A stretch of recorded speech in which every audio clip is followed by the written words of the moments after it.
Patayin ang ilaw kung kaya mo.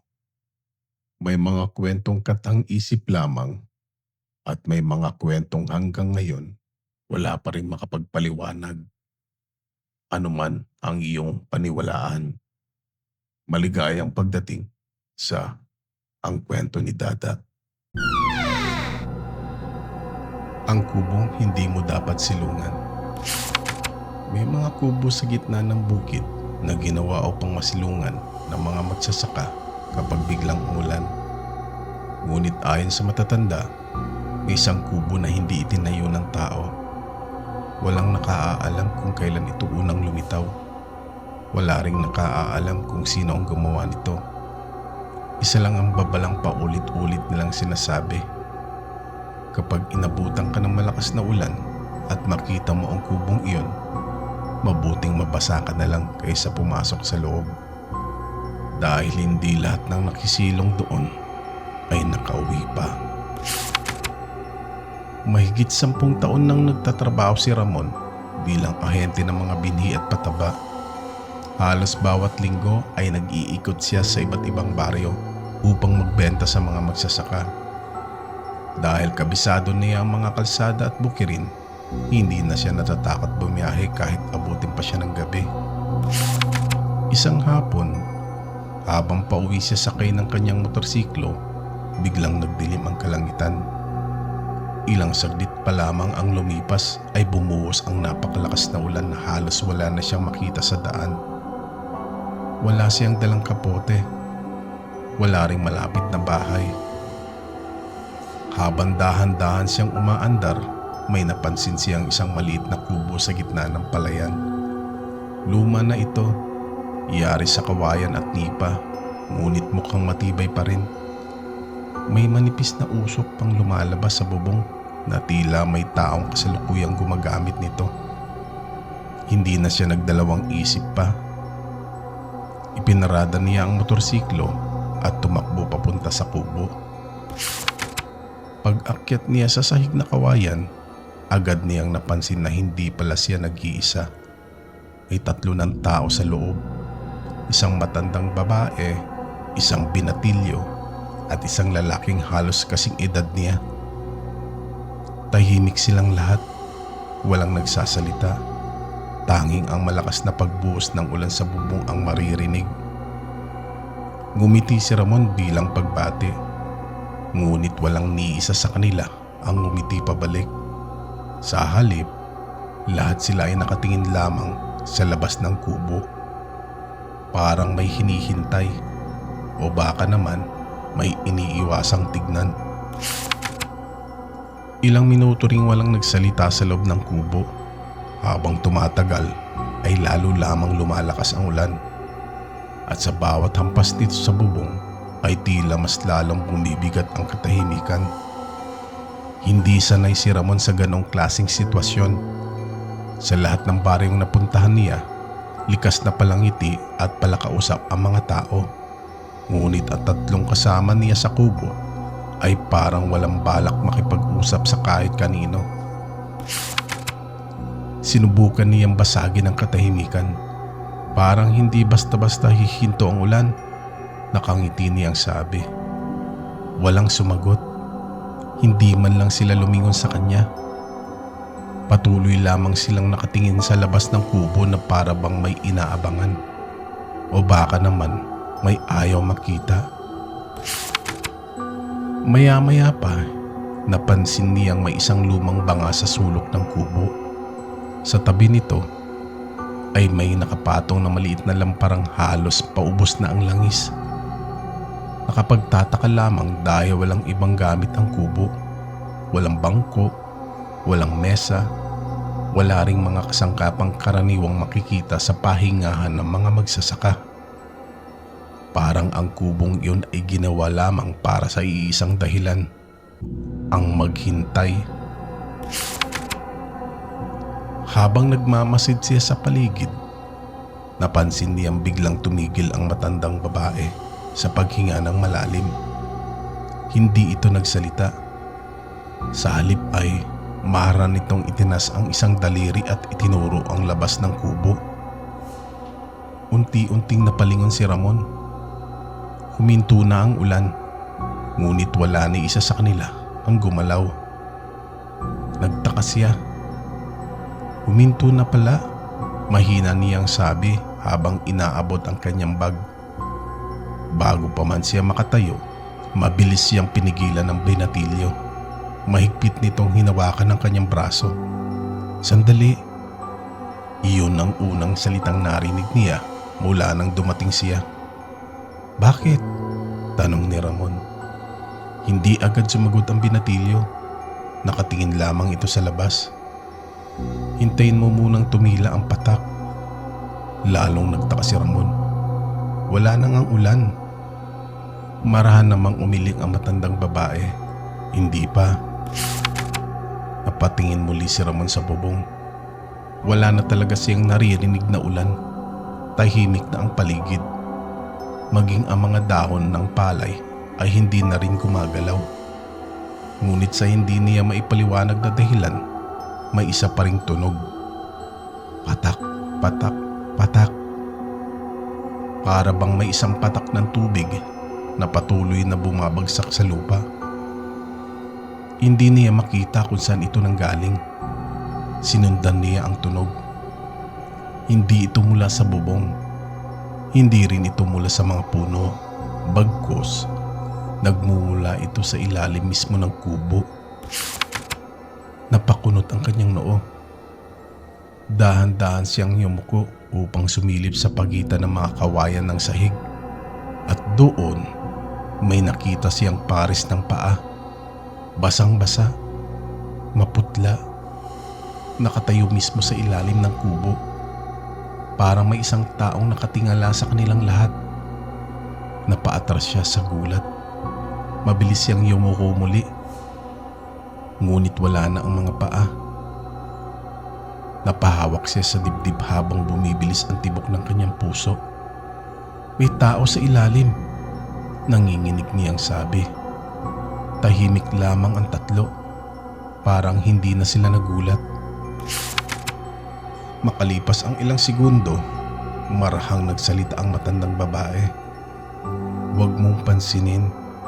Mas mapanganib kapag nalaman itong nakita mo siya. Nanuyo ang lalamunan ni Ramon. Ano? Ano po ba yun? Hindi sumugot ang matanda.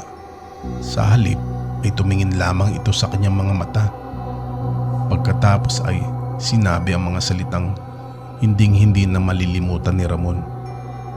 Sa kubong ito, hindi ang ulan ang hinihintay nating matapos, kundi ang pag-alis ng nakasilong sa ilalim.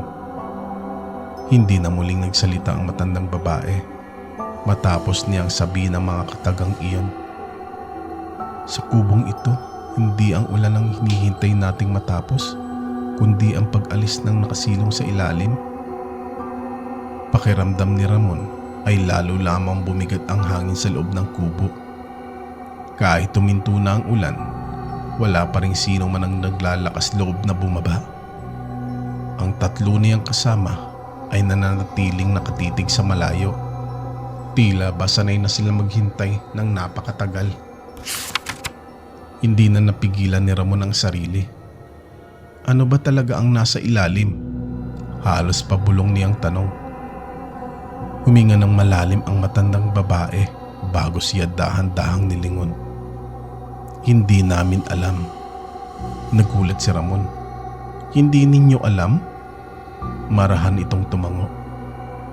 Walang nakakita sa mukha niya at sana huwag na huwag mong subukan makita.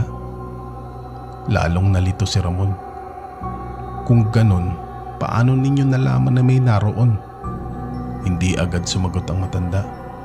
Sa halip ay itinuro nito ang sahig ng kubo. Dahil naririnig namin siyang humihinga. Napatingin si Ramon sa kawayan sa kanyang paanan. Noong una ay wala siyang napansin. Ngunit nang pigilan niya ang sarili at tumahimik, narinig niya iyon. Isang napakabagal na paghinga. Parang may napakalaking nilalang na natutulog sa ilalim ng kubo. Humihinga. Isa, 2, 3. Kasabay ng bawat paghinga ay bahagyang nanginginig ang sahig na kanilang kinatatayuan. Bigla niyang naalala ang mga yapak na nakita niya kanina. Hindi pala iyan simpleng tao. Masyadong malaki ang pagitan ng dalawang paa at wala siyang nakitang bakas ng paglalakad papalayo. Parang nakatayo lang ito roon habang nakatingala sa kanila. Maya-maya nagsalita ang lalaking kanina patahimik. 4 na oras na akong nandito. Mahina ang boses nito. Halatang pagod. Akala ko nung una magnanakaw lang ang nagtatago sa ilalim. Sinilip ko. Saglit itong tumigil. Pagkatapos ay dahan-dahang umiling. Hindi ko nakita ang mukha. Pero nakita niya ako. Nanlamig ang buong katawan ni Ramon. Anong ibig mong sabihin? Hindi na sumagot ang lalaki. Sa halip ay maharap nitong itinuro ang kanyang sariling anino. Napatingin si Ramon sa sahig at doon niya napansin ang isang bagay na kanina pa pala kakaiba. Lahat sila ay may anino maliban sa lalaki. Parang may kung anong kumuha rito. Napaatras siya.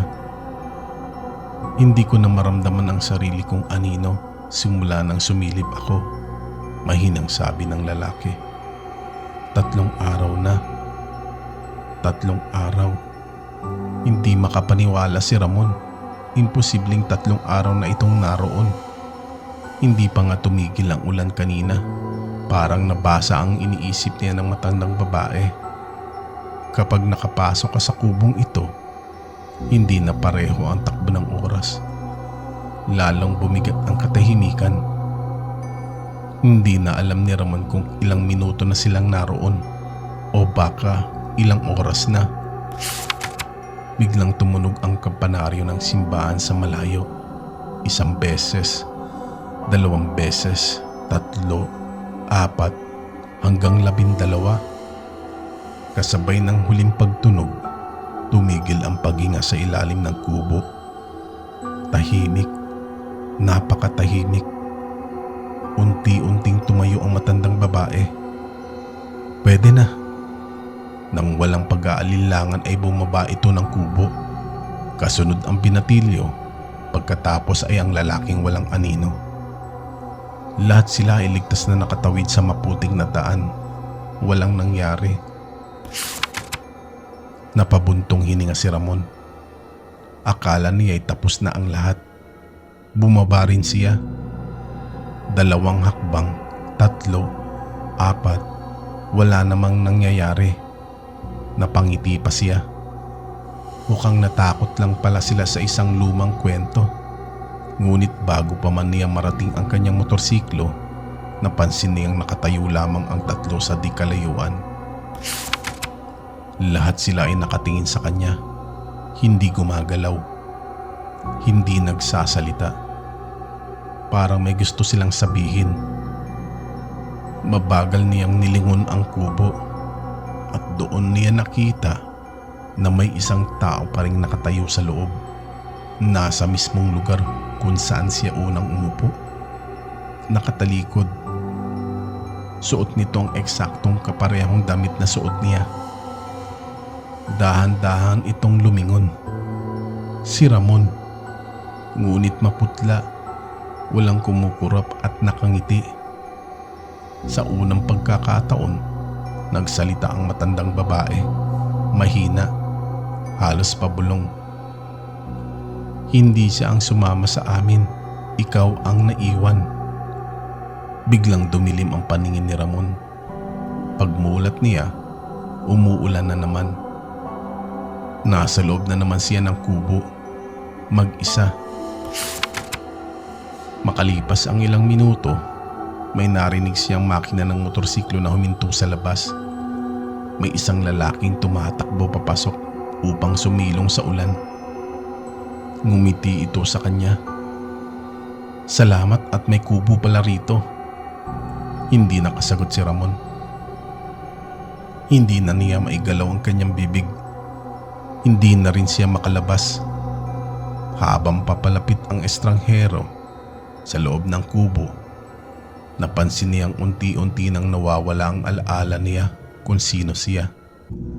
Ang tanging natitira sa kanyang isip ay isang babalang paulit-ulit na umiikot. Huwag mong hayaang ikaw ang huling manatili sa loob ng kubo. Hanggang ngayon, may mga magsasaka pa rin nagsasabing may isang lumang kubo na bigla na lamang lumilitaw sa gitna ng palayan tuwing may malakas na ulan. Hindi ito makikita sa maaraw na araw at wala ring nakaaalam kung saan ito nanggaling. Ngunit kung sakaling makita mo ito at mapilitang sumilong, siguraduhin mong mauuna kang lumabas dahil ayon sa matatanda, ang huling taong naiiwan sa loob ng kubo ay hindi na siya makakalabas. May mga kwentong sapat ng pakinggan dahil kapag ikaw nang nakaranas, baka wala nang maniwala sa iyong kwento. Hanggang sa susunod na gabi, ito ang kwento ni Dada.